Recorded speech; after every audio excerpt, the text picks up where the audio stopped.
Que Dieu soit loué. Mungu asifiwe. Nous bénissons le Seigneur pour ce moment favorable.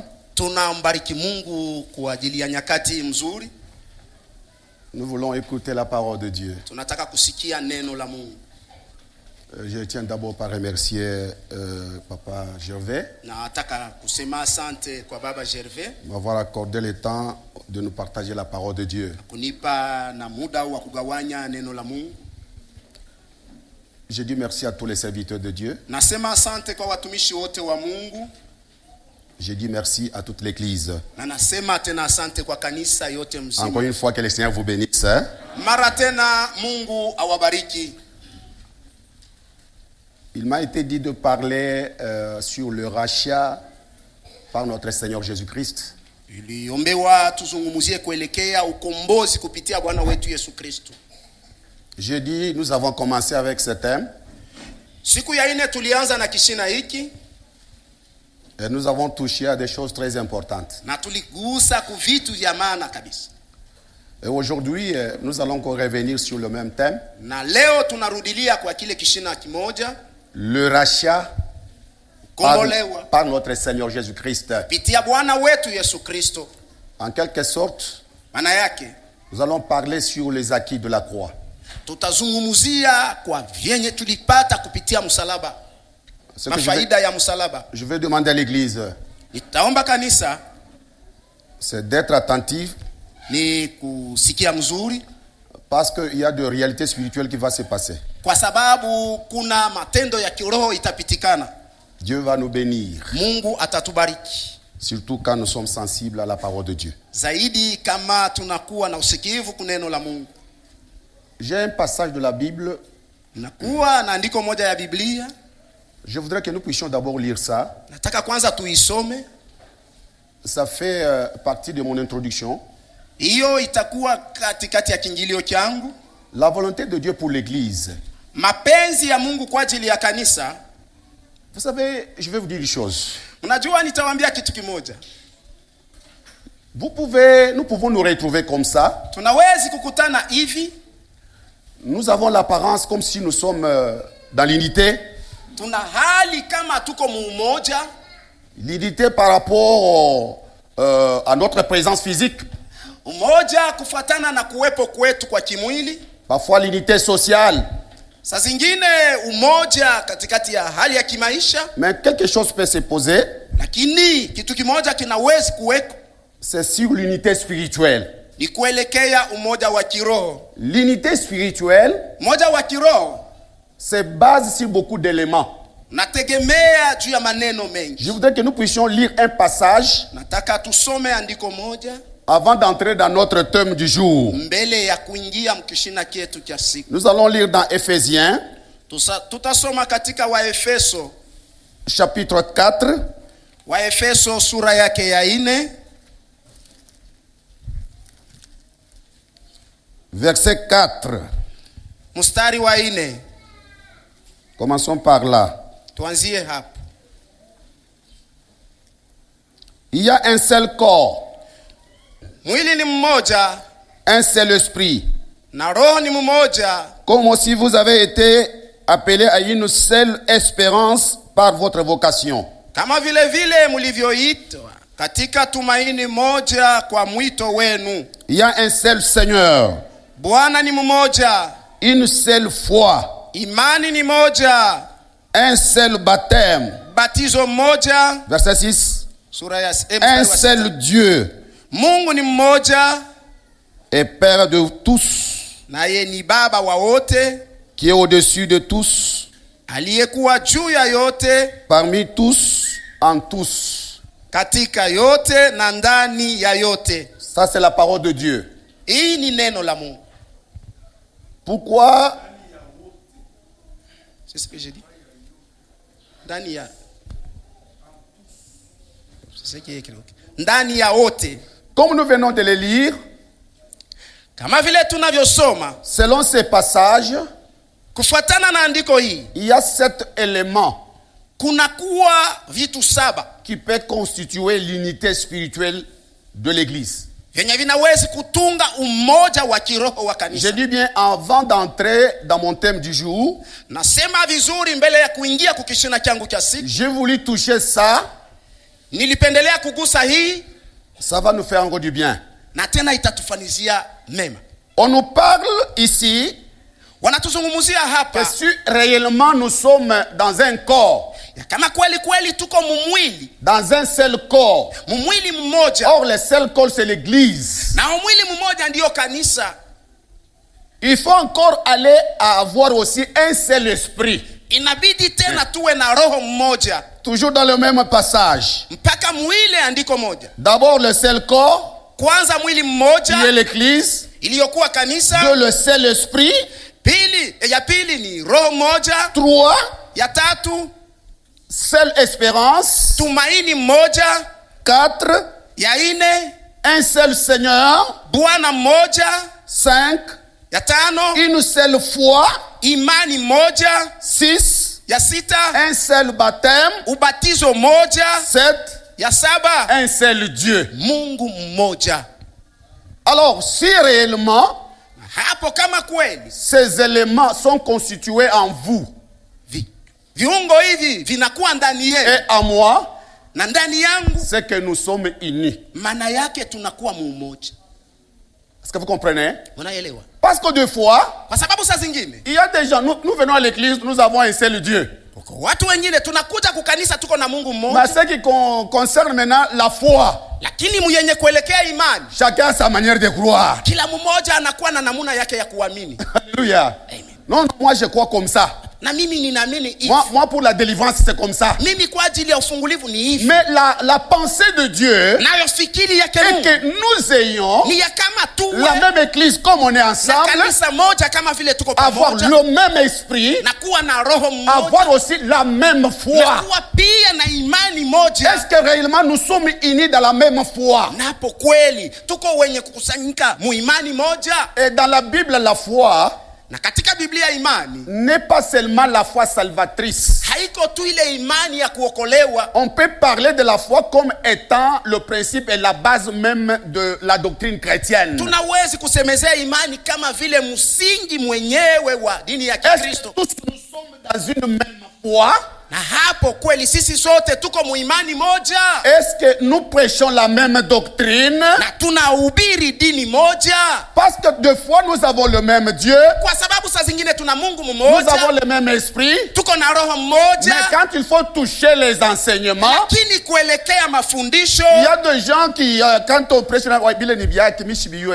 kuko watu wengine wakati wanahubiri dini nono sasa me concerne pas ça le concerne que lui-même. Alors vous savez bien aimé. Hapo mnajua wapenzi. Si je peux encore terminer. Kama nawezi tena kumaliza. Nous avons le seul Seigneur. Na tuko na Bwana mmoja. 5, une seule foi. Imani moja. 6, un seul baptême. 6, ubatizo moja. 7, un seul Dieu. Na ya 7 Mungu mmoja. Je voudrais vous demander. Nataka kuwaomba. La révélation de Dieu est progressive. Ufunuo wa Mungu ni wa kuendelea. Nous venons de différents horizons religieux.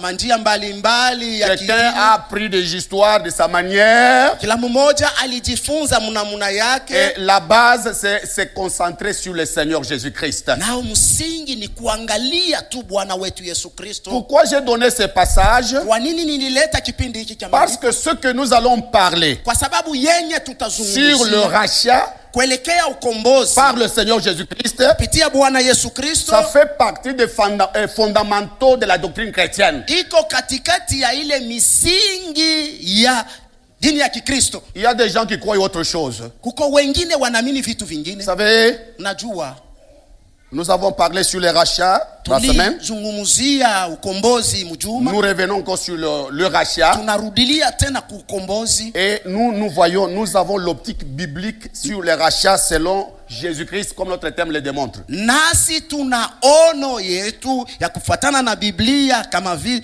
kupitia Bwana wetu Yesu Kristo. Alors, nous revenons maintenant sur notre thème. Na tunarudia sasa C'était un conseil. Ilikuwa ni shauri. La bonne manière de faire, namuna mzuri ya c'est kufanya. de s'humilier s'il y a une réalité qu'on ne connaît pas. kama kunakuwa kitu fulani haukujua. C'est de s'humilier. Kujinyenyekeza. Si on était dans l'ignorance, kama ulikuwa katika kutokujua. des fois avec moi aussi, saa zingine mimi au fur et pia, à mesure que nous écoutons les autres, namuna moja moja tuko nasikia je me wengine. souviens une fois, Nakumbuka mara moja j'étais dans un village, nilikuwa mkijiji je kimoja prêchais la parole de Dieu. nikihubiri neno la Mungu. Alors on était avec le pasteur, Tulikuwa na mchungaji, j'ai vu un homme venir. nikaona mtu mmoja kuja, J'ai vu son habillement vraiment reflété comme un fou. nikaona namuna yake ya kuvaa kama vile mwenda bazimu. Il s'approche de moi, Ananikaribia, je regarde le pasteur ne dit rien. naangalia mchungaji asiseme Pourquoi les kitu. pasteurs laissent un fou venir comme ça? Mimi nikasema kwa nini mchungaji anamwacha mwenda bazimu kunichofea Je me hivi? suis concentré là-bas Nikaikala et kimya. l'homme s'approche. Mtu anakaribia Et qu'est-ce qu'il dit? na anasema nini? Non, je voudrais te demander quelque chose. Nilitaka kukuomba kwa Il kitu était dans kimoja. le besoin, Alikuwa muhitaji, mais il a introduit son besoin avec un passage de la Bible que moi je n'ai jamais lu. lakini akiingilio kyake akanipatia shairi moja ile bado mimi sijasomaka. Il me dit, mais voyez, dans la Bible, Anasema c'est unajua écrit comme ça. Biblia imeandikwa Je me suis hivi. dit, est-ce que c'est ce qu'il dit? C'est pourquoi il est fou, hein? Nasema hii anasema iko mubiblia, Est-ce que ndio ça maana se iko trouve dans la bazimu. Hii iko Pourquoi mubiblia. j'étais prédicateur, Kwa nini nilisema vile? Kwa sababu nilikuwa mais je ne mhubiri, connaissais pas ce passage-là. lakini nilikuwa bado sijajua ile À partir de andiko. ce moment-là, Kuanzia ile siku avec quand je suis allé, nilielewa na wakati naenda j'ai retrouvé que le passage était dans la Bible. nikakuta ya kama ile andiko ilikuwa J'ai dit, mubiblia. quelle consolation! Faraja gani? Malgré l'argent que je lui ai donné, Ingawa pesa mais lui nilimpatia, m'a donné des choses éternelles. yeye alinipatia vitu vya Et milele. dans mes séminaires, dans mes conférences, j'utilise ce passage-là qui m'a Na été donné comme katika quelqu'un qui mafundisho était comme un fou là. ile niko natumia ile shairi yenye ilinipa ule alikuwa kama mwenda bazimu. C'est pour dire que même dans l'église, Ni juu ya kusema hata mkanisa Dieu peut se révéler à un frère. Mungu anaweza kujifunua kwa Il peut kanisa. venir kwa me ndugu. dire, ah, papa, voilà, c'est dans ce que tu as prêché, voilà, il y a encore une autre réalité. Il faut que je m'humilie. Anakuja kuniambia unaona muile urubiri mko tena kitu kingine inabidi Et nijinyenyekeze. Dieu peut utiliser n'importe qui pour Mungu pouvoir nous anawezi révéler des choses cachées. kutumia mtu yeyote kutufunulia maneno yenye kufichwa. Que Dieu soit loué. Mungu Est-ce qu'on asifiwe. peut acclamer le Seigneur? Tunaweza kumshangilia Bwana. Nous parlons sur le rachat Tunazungumzia ukombozi par notre Seigneur Jésus-Christ. kupitia Bwana wetu Yesu Kristo. Nous lisons Lévitique chapitre 25. Tunasoma Walawi sura 25.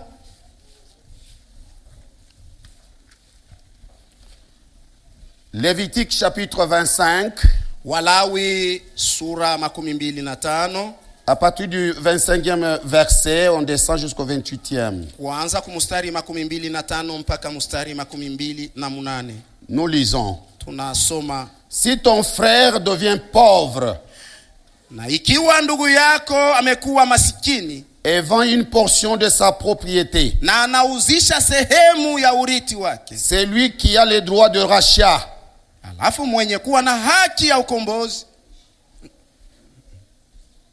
Son plus proche parent alafu mtu wake wa jamaa yake wa karibu viendra et rachètera ce qu'a vendu son frère. atakuja na atakomboa ile ndugu yake aliuzisha.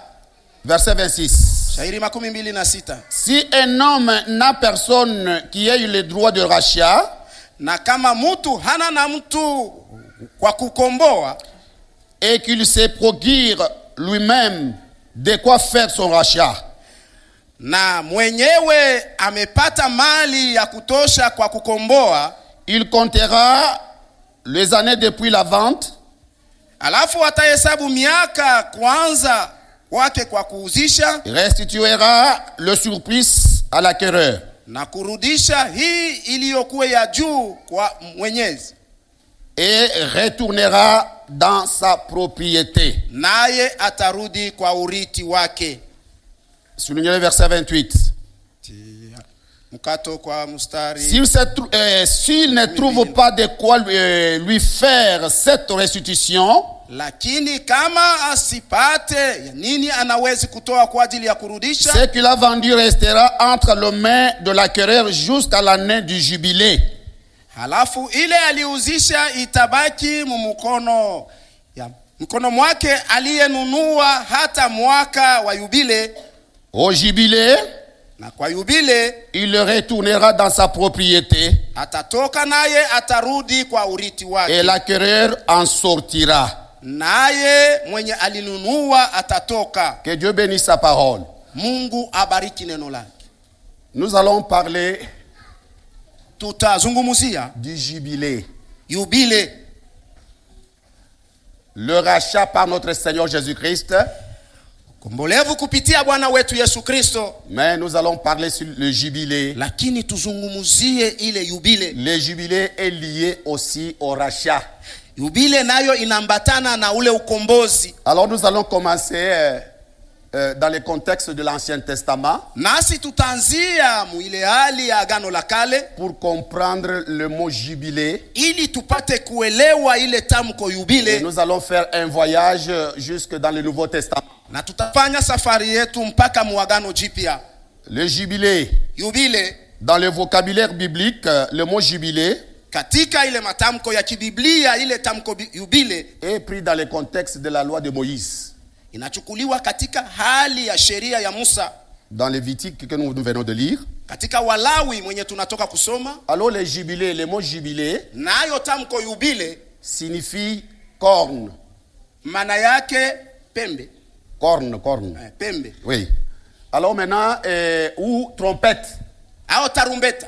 C'est-à-dire quand on dit corne, maana yake wakati wanasema pembe, c'est que c'est la corne qu'on utilisait comme un instrument de musique. maana yake ni pembe walitumia kama chombo cha nyimbo. On l'utilisait comme trompette. Walikitumia kama vile tarumbeta. Alors le jubilé, nayo yubile dans le contexte des Hébreux, hali ya Wayahudi, ça a une signification tout autre que dans le Nouveau Testament. maana yake inaachana na ile maana tuko nayo muagano jipya. Ça a une signification limitée. Maana yake inakuwa na mipaka. Jubilé, yubile, la trompette. Tarumbeta. Pourquoi la trompette? Kwa nini tarumbeta? La jubilé, le jubilé, ile yubile c'est fêté walikuwa wakifanya karamu tous les 50 ans.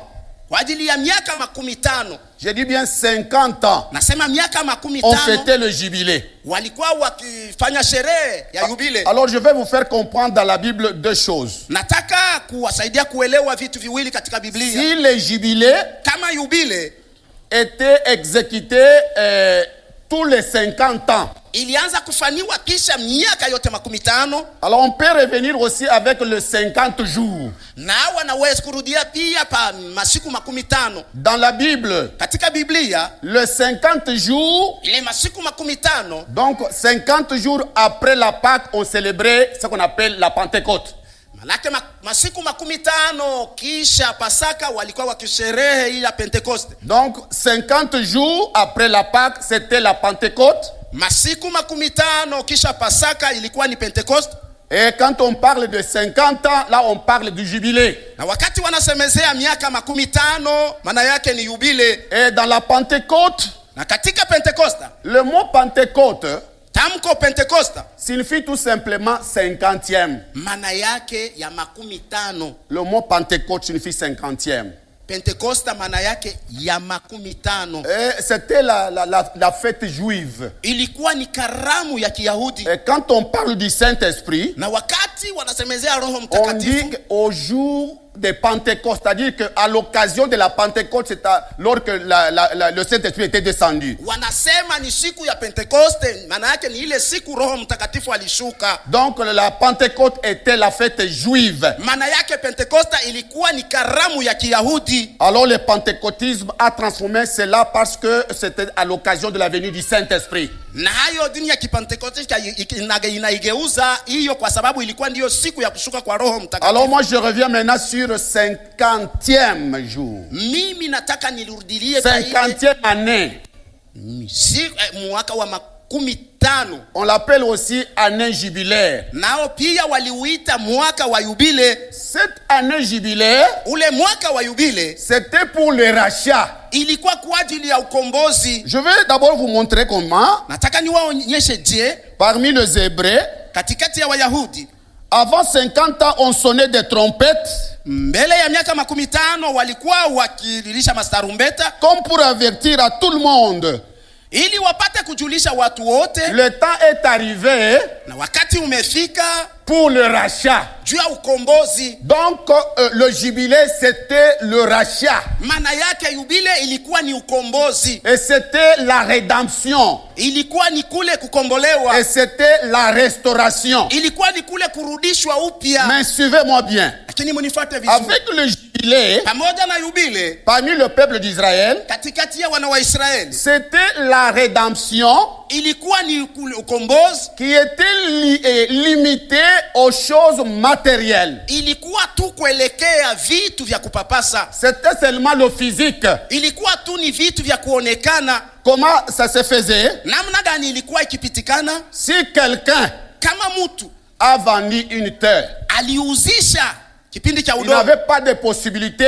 hakukuwa na mapato pour racheter juu ya kukomboa la chose qu'il avait vendue. kitu chenye aliuzisha. Il n'a pas de possibilité. Hana na mapato, Il doit attendre anapasha kungojea jusqu'au jour de jubilé, mpaka siku ya yubile, jusqu'à l'année jubilaire. mpaka kumwaka ule wa Là, yubile. on va le restituer la chose. Pale watamrudishia kitu. Mais laissez-moi encore revenir un peu. Lakini acheni nirudilie tena kidogo. Dans la semaine, on avait parlé Katikati ya juma sur tulizungumzia les droits du proche parent. kuile haki ya ule mzazi wa karibu, Parce que la fête, ou bien les droits de rachat, kwa sababu karamu wala ile haki ya kukomboa restaient beaucoup dans le contexte familial. ilibakia zaidi mu ile mipaka ya jamaa. Dans la famille, Mu jamaa, par exemple, kwa mfano, je n'ai pas de possibilité. sina na mapato, J'ai donné ma fille nilitoa binti pour wangu chercher à manger. ili nitafute Et chakula, ma fille reste maintenant esclave, na ye binti wangu anabakia ou mtumwa, mon fils reste esclave de au mwana quelqu'un. wangu anabakia mtumwa wa mtu fulani. Il faudrait maintenant quelqu'un de ma famille Inabidi sasa mtu wa jamaa yangu qu'il vienne akuje pour donner l'argent et racheter mes enfants qui étaient de l'autre côté. ili atowe pesa kuwakomboa watoto wangu walikuwa ngambo ingine. Alors maintenant, si dans la famille, Na japo kama il n'y mjamaa a personne qui peut donner l'argent hamna hata mmoja mwenye pour anaweza kutoa ile récupérer mes pesa enfants, juu ya kurudisha wale watoto qu'est-ce que je wangu, vais faire? nitafanya nini? Je vais attendre Nitangojea jusqu'à 50 ans. mpaka miaka 15. Et là, je vais reprendre, je vais prendre mes enfants qui ont été, n'est-ce pas, dans l'esclavage. Na hapo nitaenda sasa kuwachukua watoto wangu walikuwa muutumwa. 2. Ya pili, Quelles sont les caractéristiques du jubilé? Je parle dans l'Ancien Testament. ni mahali gani ya yubile na semezea agano la kale? 1. Kwanza, Dans le jubilé, katika yubile il y avait la remise et reprise. mulikuwa kule kurudishiana. Quand on parle de jubilé là, Wakati wanasemezea yubile, bon, quand je dis de jubilé, bon, vous avez votre manière de voir les jubilés, hein, je sais pas, wakati niko nataya ile tamko kila namuna yenu ya kuiona, mais je voudrais vous amener maintenant parmi les lakini Hébreux, parmi les nataka enfants d'Israël. niwarudishe muisraeli. C'était la remise et reprise. Ilikuwa ni kupeana na Quand on kurudishiana. sonnait les trompettes Wakati walipiga tarumbeta pour annoncer que juu ya kutangaza ya kama maintenant c'est l'année jubilé, hii ni mwaka wa yubile, c'était la joie de personnes faibles, ilikuwa ni furaha ya wadhaifu, les pauvres, wa masikini, ceux qui avaient vendu leur propriété. wale waliuzisha mauriti Et yao. quand on sonnait de trompette, Na wakati tarumbeta ils se ililia, réjouissaient walikuwa wakifurahia parce qu'ils disaient, kwa sababu walikuwa wanasema maintenant je vais retrouver tout ce que j'avais perdu. sasa nitapata yote nilipoteza. Et c'était la remise et reprise Na ilikuwa kupeana na dans le kurudishiana. sens que Maana yake les gens qui avaient beaucoup d'argent, qui avaient récupéré mes enfants, wale watu walikuwa na pesa nyingi wenye walikamata watoto ils vont libérer mes enfants sans condition parce que c'est dans l'année de jubilé. wataacha watoto wangu bila lolote kwa sababu ni mwaka wa yubile. Caractéristique 1, Hali ya kwanza remise et reprise. kupeana na kurudishiana. 2, Ya pili repos sabbatique. mapumziko ya sabato. 3, Ya tatu la récupération de biens vendus, kule kurudishiwa vitu vyenye viliuzishwa, terre, maison, udongo, champ, nyumba, mashamba, les enfants, watoto, récupération. kurudishiwa Et puis la sortie de l'esclavage. na tena kutoka kwa utumwa. Et nous arrivons au numéro 3, les raisons. Na ya tatu ni masababu. Pourquoi Kwa nini le jubilé? yubile? C'est Dieu lui-même qui avait institué les jubilés. Ni Mungu mwenyewe alitangaza yubile. Mais pourquoi? Kwa nini? Voilà, nous touchons maintenant à des points très importants. Na tunagusa sasa kuma nukta ya maana sana. Toujours dans les contextes des enfants d'Israël. Mpaka mwile hali ya wana wa Israeli. D'abord, c'est pour empêcher l'appauvrissement de faibles. Kwanza ilikuwa ni kuzuiza kuwafanya kuwe wa maskini zaidi wale wadhaifu. C'était pour empêcher ilikuwa kuzuiza l'appauvrissement de faibles. Kuwafanya kuwa wa maskini wale wadhaifu wenye hawana na mapato. Dieu avait institué cette fête. Mungu alitangaza ile karamu pour que le faible puisse aussi se retrouver. Ili wale wadhaifu nao wajikute qui est l'équilibre économique. Kuwe msimamo enea wa kiuchumi. Pourquoi? Kwa nini? Parce qu'il y avait une concentration de richesses qu'aux riches. Kwa sababu mali yote ilikuwa tu kwa wale watajiri. Vous savez, je peux vous donner un exemple, par exemple, dans notre pays. Vous savez, ce sont toujours même dans la politique, ce sont toujours les gens qui sont riches qui continuent toujours à appauvrir les pauvres. Tukaangalia mzuri maneno ya siasa ni paka wale watajiri wanaendelea kuwafanya tena zaidi wa maskini wengine. Ils ont l'argent. Weko na pesa. Ils ne veulent pas se reposer parce qu'ils ont l'argent. Hawataki kupumzika kwa sababu wanapata pesa. Ils continuent toujours à appauvrir. Wanaendelea mpaka kuwafanya masikini. Ils entassent des richesses au détriment de pauvres. Manake wanajazia ile mali hawahesabie wale wa masikini. Et c'est pourquoi Dieu avait institué cette fête. Ndio maana Mungu alipanga ile karamu pour que le faible puisse aussi se retrouver. Ili wale wadhaifu nao wajikute wapate. Tout ce que tu avais perdu, ile yote ulipoteza, tu peux le retrouver. Unawezi kuipata tena à l'année de jubilé. Mwaka wa yubile. Qui sont les bénéficiaires? Ni wanani walifaidika? Les bénéficiaires sont toujours les gens qui étaient endettés. Wale walifaidika ni paka wale watu wa madeni, les pauvres, wa masikini, et toute la communauté d'Israël. Na ile watu wote wa Israeli, taifa yote ya Israeli. J'ai donné l'aperçu sur l'histoire du jubilé en Israël. Naleta angalisho kwa ajili ya yubile mule mu Israeli. Et maintenant, na sasa nous allons aborder tutaingia un point très capital, nukta moja ya maana sana, sur le jubilé, kuelekea yubile, et sur le plan prophétique, kufatana na hatua ya unabii. C'est-à-dire dans la loi, maana yake msheria, nous avons vu comment a été organisé le jubilé. Tuliona namna gani yubile waliitayarisha. Et maintenant, na sasa nous voulons voir dans la prophétie. Tunataka kuona katika unabii. Dans la prophétie, katika unabii, nous lisons Ésaïe chapitre 61. Tunasoma Isaya 61.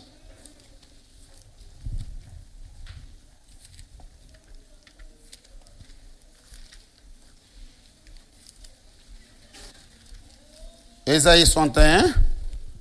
Nabii Isaya sura 61. Maintenant, il y a l'écho du jubilé dans la loi qui entre maintenant dans la prophétie. Sasa kuna kuwa kule kusikiliwa kwa yule yubile inaingia mu unabii. L'esprit du Seigneur, Roho ya Bwana Éternel est sur moi. Mungu ni juu yangu. Car l'Éternel m'a oint pour porter de bonnes nouvelles aux malheureux. Kwa sababu Bwana amenitia mafuta kuhubiri wokovu, habari wahubiri wanyenyekevu habari njema. Il m'a envoyé pour guérir ceux qui ont le cœur brisé.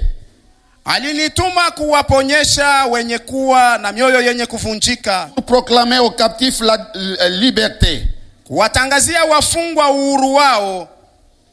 Et aux prisonniers la délivrance.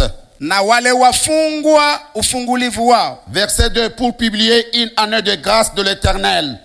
Shairi ya pili, kutangaza mwaka wa Bwana wa neema. Et un jour de vengeance de notre Dieu. Na siku ya kulipisha kisasi cha Mungu wetu. Pour consoler les affligés.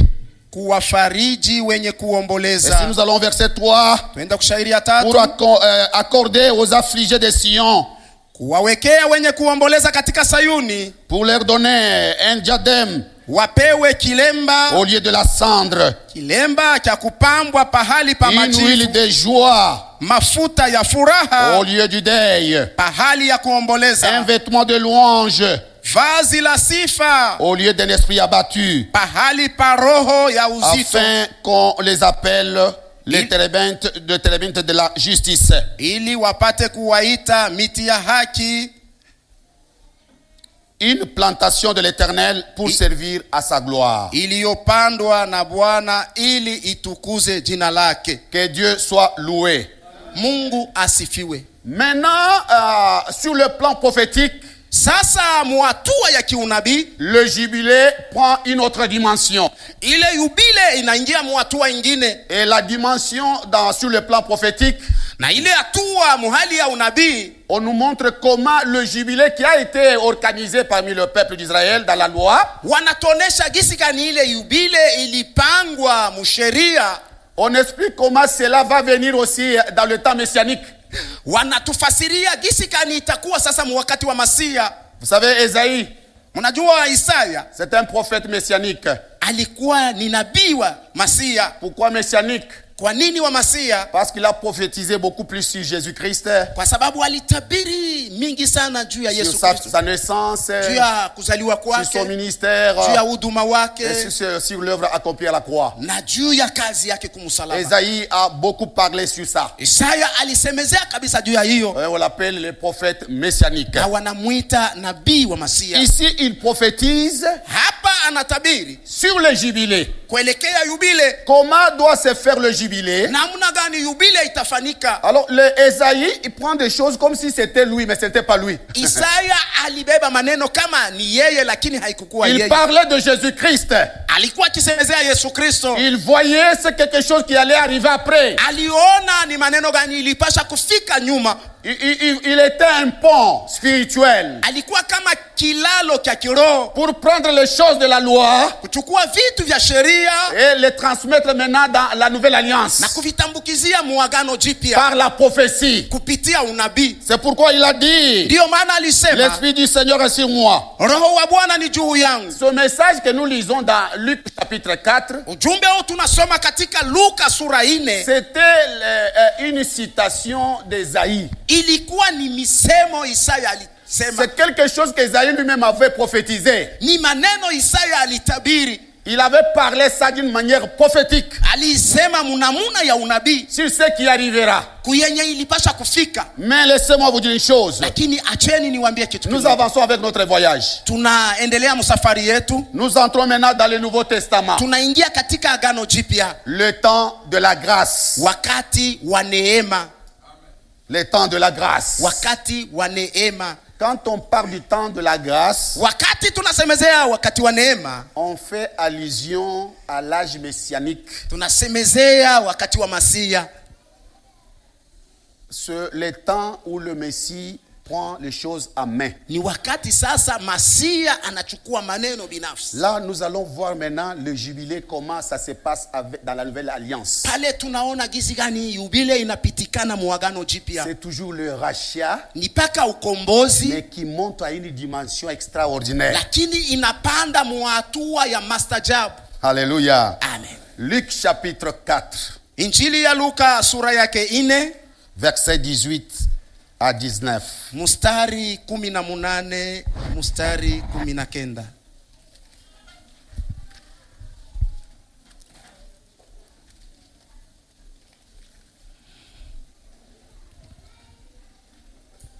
Luc chapitre 4 verset 18 Luka à 19. sura 4 mstari 18 mstari 19. Et si nous pouvons commencer par verset 16. Tuanzie hata kushairi 16. Il s'est rendu à Nazareth, Akafika Nazareti, où il avait été élevé. hali alipokuwa tangu utoto, Et selon sa coutume, na kufatana na kiasili, il entra dans la synagogue le jour du sabbat. akaingia katika sinagogi siku ya Sabato, Il s'éleva pour faire la lecture. akasimama kusoma. Et on lui remit le livre du prophète Esaïe. Akapewa kitabu cha nabii Isaya, L'ayant déroulé, naye akakifungua, il trouva l'endroit où il était écrit, akaona pahali palipoandikwa, l'Esprit du Seigneur est sur moi. Roho ya Bwana ni juu yangu, parce qu'il m'a oint kwa sababu amenipaka pour mafuta annoncer une bonne nouvelle aux pauvres. kuhubiri habari njema kwa wamasikini. Il m'a envoyé amenituma pour guérir ceux qui ont le cœur brisé. kuwaponya wenye kuwa na moyo. Verset 19. Shairi 19. Pour proclamer aux captifs la délivrance. Kuhubiri kwa wafungwa ufungulivu. Et aux aveugles le recouvrement de la vue. Kwa vipofu kupata kuona. Pour renvoyer libres les opprimés. Kufungua walio tubuka. Pour publier une année de grâce du Seigneur. Na kutangaza mwaka wa neema wa Bwana. Pour publier une année de grâce. Kutangaza mwaka wa neema wa Bwana. Une année de grâce. Mwaka wa neema. Vous savez bien aimé. Munajua wapendwa. Maintenant nous quittons le jubilé. Sasa tunatoka muyubile. Comme une fête juive. Kama vile karamu ya Kiyahudi. Nous entrons maintenant dans la nouvelle alliance. Tunaingia katika agano jipya. Un jour Jésus entre. Siku moja Yesu dans la synagogue. Katika synagogue. Alléluia. Amen. Il voulait parler sur le jubilé. Alitaka kuzungumzia yubile. Mais il voulait montrer le jubilé dans une autre dimension. Lakini alitaka kuonesha ile yubile mwatua ingine. Lorsqu'il prend le livre de la loi. Maana yake wakati anachukua kitabu. On lui a donné le livre d'Ésaïe. Wakamupa kitabu cha Isaya. Quand il a commencé à lire. Wakati alianza kusoma. La Bible nous dit. Biblia inatuambia. Tout le monde avait le regard fixé sur lui. Watu wote walikuwa wakimwangalia kwa macho yao. Parce que c'était lui. Kwa sababu ilikuwa ni yeye. Il était l'accomplissement du jubilé. Utimilifu wa yubile. Tout le monde le regardait. Watu wote walikuwa wakimwangalia. Lorsqu'il parlait. Na wakati alikuwa il parlait de même chose. Alisema vitu vimoja. Il parlait du même principe. Alisema makanuni moja moja. Que dans le jubilé. Katika yubile. Il y a la délivrance. Unakuwa ufungulifu. Il y a la libération. Unakuwa kutiliwa uhuru. Il y a la rédemption. Unakuwa kurudishwa upya. Dans le jubilé. Na katika yubile. Ça commence avec la bonne nouvelle. Inaanza na habari njema. On lance des trompettes. On sonne les trompettes. Wanapiga pour avertir aux gens. Kama vile kutangazia voilà l'année de réjouissance. Angalieni mwaka wa furaha. Et ici Jésus dit. Na hapa Yesu anasema. Il présente l'année spéciale de grâce. Tangaza mwaka wa upekee wa neema. Mais tout le monde le regardait. Na watu wote walikuwa wakimwangalia. Alors il a fini par dire. Akamaliza akisema. Tout ce qu'on a fait là dans l'Ancien Testament. Ile yote walifanya muagano la kale. Même dans les prophètes comme nous venons de le dire. Hata kupitia manabii vile tunatoka kusoma. C'est accompli aujourd'hui. Inatimilika leo. C'est accompli aujourd'hui. Inatimilika leo. Alléluia. Amen. Jésus s'est accompli aujourd'hui. Nasema inatimilika leo. Jésus. Yesu. Était celui qui avait institué le jubilé. Alikuwa ni yule alitangaza yubile. Mais le jubilé de l'Ancien Testament. Lakini yubile ya agano la kale. Était faible. Ilikuwa dhaifu. Alors aujourd'hui. Lorsque Jésus se tient, wakati Yesu anasimama, il dit moi je prends les choses à main. Anasema mimi mwenyewe nachukua vitu. Le jubilé dont on vous parlait là. Ile yubile walikuwa wakiniambia. Moi je suis la personne centrale du jubilé. Mimi mwenyewe ndiye msingi wa yubile. Alléluia. Amen. Donc les gens maana yake watu se demandaient walikuwa wakijiuliza mais comment il doit se faire que lui namna gani anapaswa kujitangaza yeye tunamjua il est le fils de Joseph ni mwana wa Yosef mais il voyait la chair lakini waliona ni mwili mais il ne savait pas l'onction du Christ sur lui. Hawakujua upako wa Kristo. Il a dit que l'esprit, l'onction est sur moi. Roho ya Mungu, upako wa Mungu. Cette onction fait que je sois Messie. Ule upako unafanya niwe Masia. Or le Messie, naye Masia, c'est celui qui délivre. Ni yule anakomboa. C'est celui qui libère. Ni yule anatia uhuru. Alors Jésus a dit, naye Yesu anasema, c'est moi qui suis le Messie parce que j'ai l'onction. Aliyekuwa Masia kwa sababu nina upako. Alors aujourd'hui, nayo leo les choses qu'on attendait pour les Juifs là. Maintenant c'est moi. C'est moi Jésus. Alléluia. Amen. Je veux dire à l'église. Quand on parle de jubilé. Et notre jubilé. C'est le Seigneur Jésus-Christ. C'est le seul que nous présentons. Parce que c'est lui-même qui a dit. Venez à moi. Vous tous qui êtes fatigués et chargés. Et je vous donnerai du repos. Voilà le seul qui est notre jubilé. Alléluia. Amen. Vous savez, maintenant le jubilé, Jésus le jubilé, c'est différent avec l'ancien jubilé. Comment? Parce que l'ancien jubilé était seulement pour après 50 ans. Après 50 ans. Mais notre jubilé à nous, alléluia, c'est pour l'éternité. Alléluia. Amen. Notre jubilé, c'est pour l'éternité. C'est pas seulement ça. Le jubilé en Christ Jésus, c'est le rachat en Christ Jésus. Je vais vous poser une question. Vous savez, qu'est-ce qui nous distingue, nous les chrétiens, de païens? Des fois, quand nous venons à l'église, nous avons tendance, nous jalousons maintenant les païens. Ils ont l'argent. Quand vous venez à l'église, je vais vous signaler une chose. L'église n'est pas une œuvre caritative. Même si on peut aider, on peut soutenir, ce n'est pas l'objectif de l'église.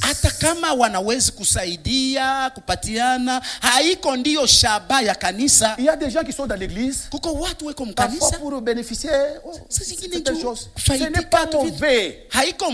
Mais l'objectif, pourquoi Jésus est venu dans le monde?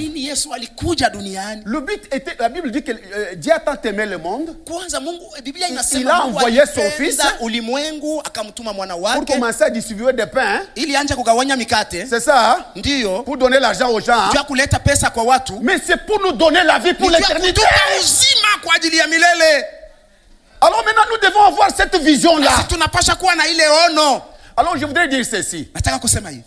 Quand nous venons à Christ, quand nous venons à Jésus, nous devons connaître que notre jubilé avec Christ, c'est pour l'éternité. J'ai posé la question. Qu'est-ce qui nous distingue de païens? Parce que les païens, quand nous venons à l'église, vous demandez, Seigneur, donne-moi la parcelle. Mais les païens ont des parcelles, des milliers de parcelles. Bon, Seigneur, je te demande les véhicules. Mais ils sont là, les païens, avec beaucoup de véhicules. Bon, Seigneur, si je peux aussi me rendre aux États-Unis. Mais elle fait des navettes aux États-Unis. Mais ce sont des païens. Mais qu'est-ce qui nous distingue de ces gens-là? Si dans l'église, nous sommes en train de chercher des biens de ce monde. Bien aimé, notre jubilé avec Christ, c'est au-delà. Alléluia. Amen. Quand nous venons à Dieu, quand bien même nous pouvons rester matériels, mais en dehors de ça, nous avons des richesses aussi pour l'éternité. Les païens, ils peuvent se réjouir avec la maison, avec la voiture, mais après quoi il sera devant le jugement de Dieu. Il sera sévèrement jugé devant le Seigneur. Mais nous qui avons cru en Jésus, nous qui avons reçu Jésus, même si nous avons ces choses, après quoi dans le monde à venir, nous avons encore des richesses pour l'éternité. C'est pourquoi nous avons la joie d'avoir rencontré Jésus. Alléluia. Amen. Nous avons la joie d'avoir rencontré Jésus parce que nous jouissons avec Jésus sur la terre et nous jouirons aussi avec lui dans l'éternité. Vous avez droit de vous réjouir. Vous êtes spécial. Vous ne pouvez pas penser aux païens, non. Nous sommes plus que les païens. Parce qu'après la mort, nous resterons avec Jésus dans l'éternité. Alléluia. C'est très important. Est-ce qu'on peut acclamer le Seigneur?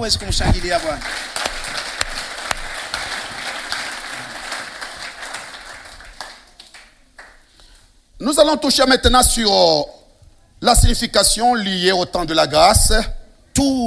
Tagusa sasa kuile maana yenye kuambatana na wakati wa neema. C'est très important, bien aimé. Ni lazima kabisa wapendwa. Jésus, Yesu, il est différent anachana de ce qui s'était passé dans l'Ancien Testament. Na ile ilipitikana mu agano la kale. Jésus est l'accomplissement. Ni utimilifu. Je pose encore cette question. Niulize tena ile ulizo. Je me demande pourquoi Najiuliza kwa nini les gens s'intéressent beaucoup plus à l'ombre qu'à la réalité. Wanapendelea kabisa kimvuli kuliko kuukweli. Vous trouverez dans les églises, utakuta makanisa, les gens aiment beaucoup de cérémonies. Watu wanapenda kabisa des cérémonies. Et puis ils vous donnent des références bibliques dans la loi. Wanakupatia mashairi ni ya msheria. Mais bien aimé, quand vous voyez les gens rester toujours dans la loi, c'est qu'ils sont en train d'insulter Dieu pour ses grands dons qu'il doit donner Jésus-Christ. Mais Dieu a vu que dans la loi, la loi n'était pas compétente pour nous amener devant Dieu. C'est pourquoi Dieu a préparé un sacrifice suprême. Son fils Jésus-Christ, il est mort à la croix. Il est mort et il est ressuscité. Mais voilà le seul sacrifice. Et nous devons nous contenter de ça. Et Jésus nous suffit en tout. Alléluia. Jésus nous suffit en tout. Vous savez, bien-aimés, dans le jubilé de l'ancien temps là, les choses étaient limitées. Avec Jésus, vous savez, avec Jésus, auparavant c'était seulement une grâce réservée aux enfants d'Israël. Mais avec Jésus, c'est toutes les nations. Alléluia. C'est toutes les nations. Vous et moi, nous avons droit dans la fête de jubilé de Jésus. Et aujourd'hui, quand je suis en train de parler, je suis en train de sonner la trompette. Et quand je sonne la trompette, je ne dis pas à quelqu'un que l'année prochaine il y aura jubilé. Non. Mais je voudrais informer à quelqu'un que nous sommes déjà dans le jubilé. Nous sommes déjà dans le jubilé. Réveille-toi. Réveille-toi. Notre jubilé a été déjà accompli. Le moment où Jésus avait déclaré tout est accompli. Alléluia. On acclame notre roi. Alléluia. Alléluia. Que Dieu soit loué. Que Dieu soit loué. Aujourd'hui, même si tu as quel problème, le jubilé de Jésus est là. N'importe quel problème. Si dans le temps ancien, le jubilé du temps ancien était limité aux choses du monde, et notre jubilé avec Jésus commence ici. Ça commence ici maintenant. Si vous cherchez à manger dans le jubilé de Jésus, même si vous avez besoin de l'argent, ça y est. Vous savez, l'évangile de Jésus, c'est un évangile intégral. Il y a tout. C'est pourquoi l'apôtre Paul disait aux anciens d'Éphèse, et quand lorsque j'étais parmi vous, je vous ai enseigné tous les conseils de Dieu. C'est-à-dire que je vous avais parlé de tout. En Christ Jésus, nous ne sommes pas limités au bien du monde. D'ailleurs, si toi tu viens à l'église, avec la pensée du bien du monde, la Bible nous dit que tu es le plus malheureux. Est-ce que vous comprenez? Si vous dites, c'est pas pour chercher le mari. Seigneur, pourquoi? Je n'ai pas de dot. Donne-moi une femme gratuitement. Si vous venez pour ça, mais non. Quand vous venez dans l'église, si vous voulez chercher à aller ailleurs, parmi les païens, vous allez en trouver. Mais en Christ Jésus, nous avons les tout. Alléluia. Nous pouvons tout demander. Lui m'a dit, demandez tout ce que vous voulez. Ça y est, dans le jubilé de Jésus. Même ce matin, si tu as un problème, si tu as une situation compliquée, je t'informe. La bonne nouvelle est que Jésus est notre jubilé. Jésus est notre jubilé. Un jour, il a dit, c'était dans une fête. Celui qui a soif mwenye kuwa na kiu, qu'ils viennent boire. aje akunywe. Dans les jubilés de Jésus, katika yubile ya Yesu, il faut toujours avoir la volonté de participer. kuwa mpaka na ile mapenzi ya kushiriki. Jésus ne va pas te forcer les choses. Yesu asita kukazisha vitu. Si tu as soif, kama uko na kiu, tu as la volonté uko na mapenzi d'entrer dans le jubilé de Jésus, tu vas entrer maintenant. Utaingia sasa. Dans le jubilé de Jésus, katika yubile ya Yesu, ce n'est pas pour demain. haiko juu ya kesho, c'est pour maintenant. Ni juu ya sasa. La Bible dit, Biblia inatuambia c'est maintenant. Ni sasa. Le jour, le temps de votre salut. Wa wokovu wenu.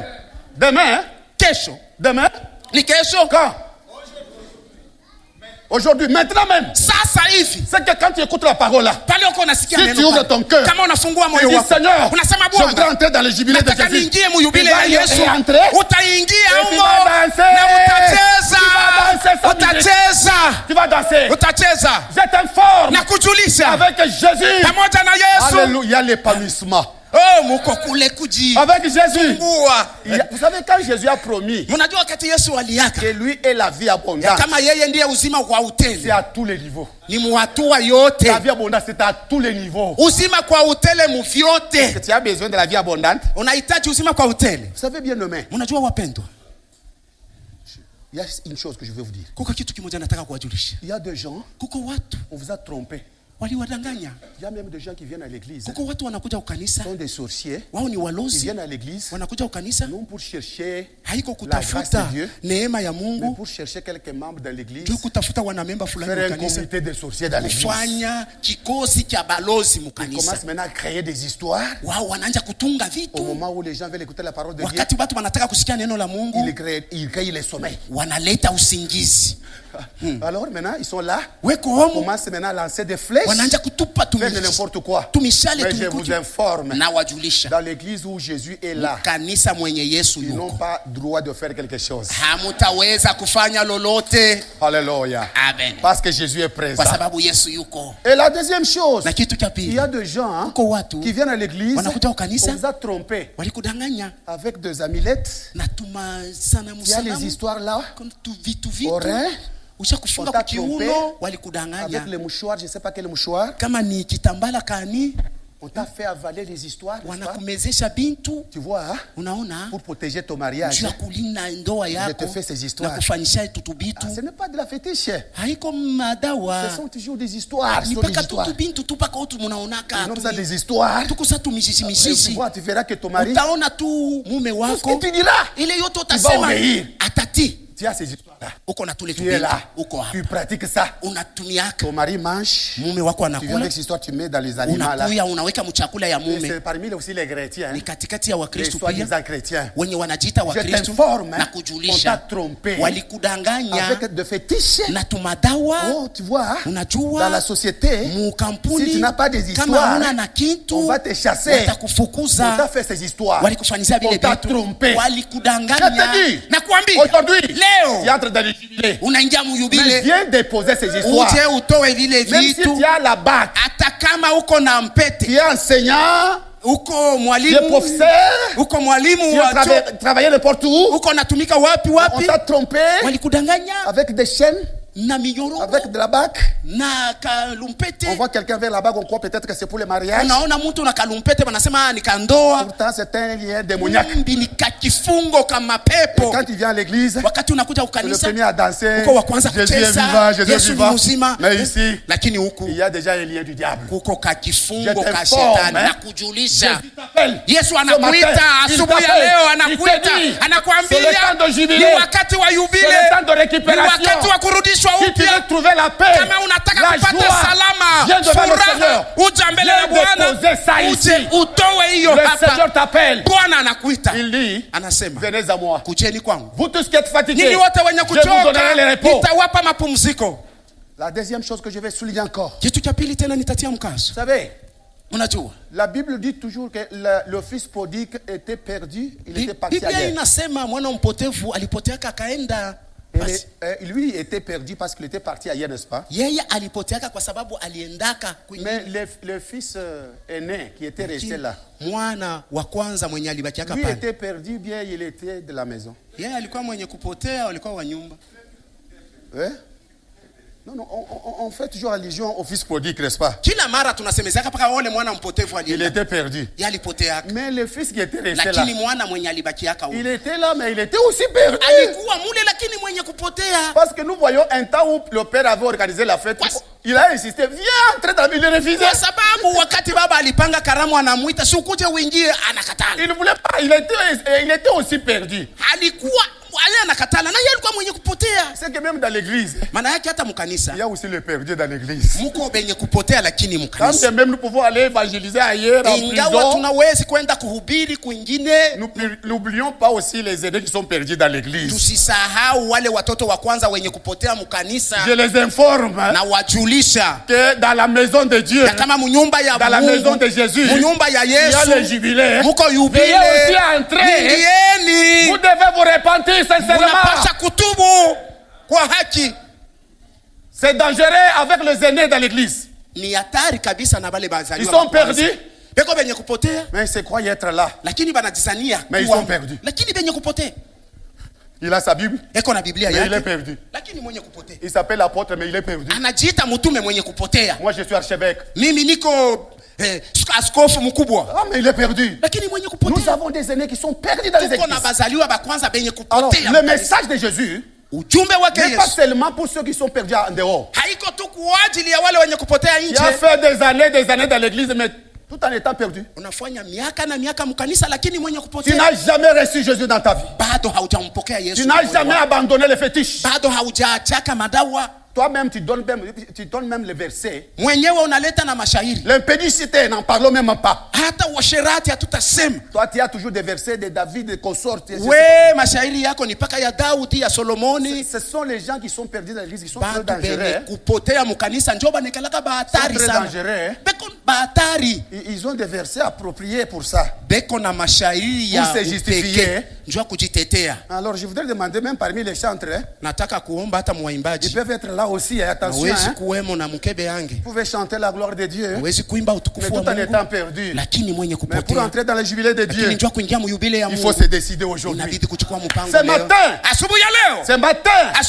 la Bible nous dit bien, si le Fils vous a franchi, vous serez réellement libre. Alléluia. Amen. Le vrai jubilé, c'est seulement en Jésus-Christ. Pas être membre de l'église. Même si tu es baptisé, le baptême en soi, ce n'est pas ce qui sauve. Ce qui sauve, c'est la foi en Jésus-Christ. Ton baptême, ce n'est qu'un témoignage. Alléluia. Et aujourd'hui, si tu sens que tu étais un chrétien qui avait une chrétienté maussade, aujourd'hui, tu es interpellé par la parole de Dieu. Tu dois entrer dans la maison pour jouir l'année de grâce. C'est réservé pour tout le monde sans exception. C'est pour tout le monde.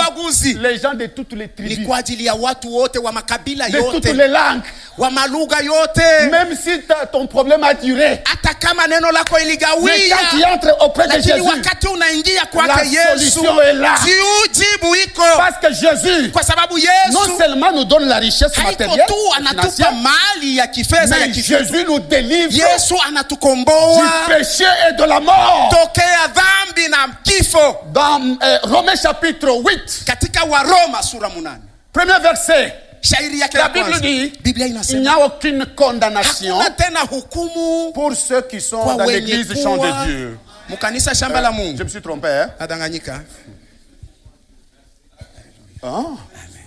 Ceux qui sont en Jésus-Christ. Jusqu'à là, vous êtes condamnés, n'est-ce pas? Condamnés dans la famille, condamnés par des malédictions, la loi des familles, condamnés par le péché. Je voudrais marcher avec Jésus, mais j'aime beaucoup. En tout cas, Tu es au centre-ville, tu m'as dit, je suis à Kamalondo. Uko mu centre-ville, bakakuita tu ku telefone, niko ku Kamalondo. Pourtant, tu te dis que tu es chrétien. Na japo unajita Mkristo. Mais aujourd'hui, leo, quitte là où tu étais. Toka kwenye ulikuwa. Jésus t'appelle. Yesu anakuita. Jésus te cherche. Yesu anakutafuta. Il a besoin de te sauver. Même si tu as fait 60 ans dans l'église. Ulifanya miaka 60 même si tu étais évangéliste. Hata kama ulikuwa mhubiri. Même si tu étais, je ne sais pas qui. Ulikuwa nani au mais nani. Jésus ne voit pas ça le titre là. Asione ile Jésus voit ton cœur. Yesu anaona moyo wako. Ce qui est important, ya lazima. n'est pas que tu ne puisses. Parce que Dieu veut chercher une nouvelle naissance dans l'église. Dieu a besoin des chrétiens authentiques, mais non des religieux qui marchent comme ça. Comme la chaise de ton chef d'amour. Donc si tu t'amuses là, moi je vais te faire sortir des choses de Dieu.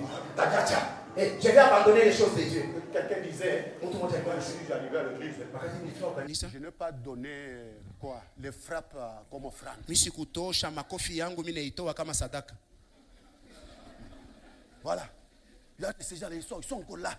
Watu wa vile wangali Ils sont même dans l'église. Weko paka na mkanisa. Quand il y a un problème dans l'église, wakati kuko neno mkanisa, ils sont là. Weko tayari pour combattre physiquement. kupigana na makofi. Ils sont là. Weko. Ils ne veulent pas qu'on touche l'église. Hawataki waguse kanisa. Quand ils touchent le champ de Dieu, wakati unagusa shamba la Mungu, weko pale pour te faire du mal. Watakufanya mabaya. Ils sont là pour te faire du mal. Weko pale ndio kufanya mabaya. Mais Jésus te cherche. Lakini Yesu anakutafuta. Tout ce que tu avais perdu. Ile yote ulipoteza. Tout ce qu'on t'avait ravi. Ile yote walikunyang'anya. Par le diable. Kwa shetani. On t'avait trompé. Walikudanganya. Ce matin. Asubuhi ya leo. Tu peux venir devant Jésus. Unaweza kuja mbele ya Yesu. Jésus qui est notre jubilé. Yesu aliyekuwa yubile yetu. Il va te sauver. Atakuokoa. Il va changer ta vie. Atabadilisha maisha yako. Transformer. Atakubadilisha. Laissez-moi vous dire. Acheni niwaambie. Le premier miracle que Jésus avait opéré.